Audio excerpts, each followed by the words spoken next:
Hi， 大家好，歡迎收睇今集嘅國標頻道。今日咧就嚟同大家介紹下呢一款海鷗嘅手錶。咁話咁快咧，又到8月份啦。咁而每年嘅8月份咧係中國嘅咩日子呢？咁就係呢一個中國嘅建軍節啦。嗱，咁而講起呢一個中國嘅軍錶，好多錶迷咧可能即刻就會諗起，咦，佢嘅傳奇應該就係1963啦，或者係陸軍1號嘅。咁而今期咧，咁就係講呢一款海鷗嘅最新推出海洋系列，而呢一個就係航母為主題嘅潛水手錶。咁而今日就簡單咁同大家嚟講下呢一款手錶先。如果想要成為一隻專業嘅潛水手錶嘅話咧，咁就應該唔可以淨係單睇佢外表啊。咁而佢個機芯裏邊咧裝載住嘅就係呢一個海鷗自家研發嘅 ST25嘅自動上鏈機械機芯。咁啊，海鷗錶當中咧，其中一個最穩定可靠嘅機芯，咁仲具備咗呢一個200米防水嘅功能。咁平時日常生活佩戴啦，或者係去游水、出戶外玩嘅話咧，絕對係冇問題嘅。咁而外表打磨方面咧，而錶殼就採用咗316L 嘅精鋼，再配合翻細緻嘅拉絲工藝。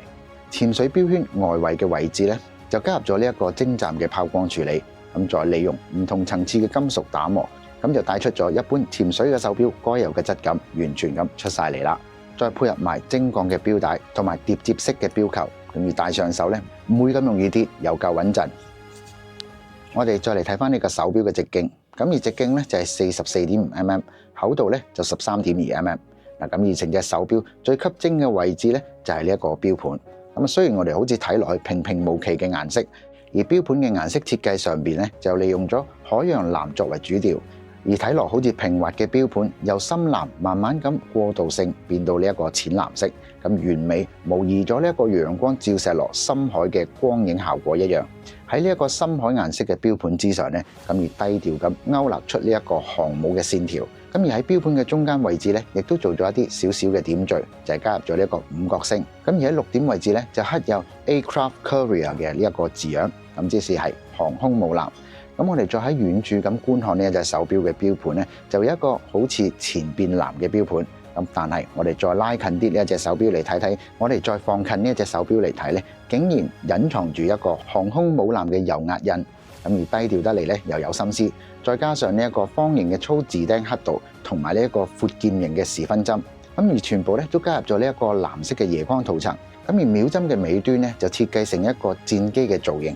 咁大家都可以留意下啦，每當呢一個秒針嘅尾端咧經過呢一個分針嘅時候咧，就好似個戰機咧就降落咗喺呢個跑道上面一樣。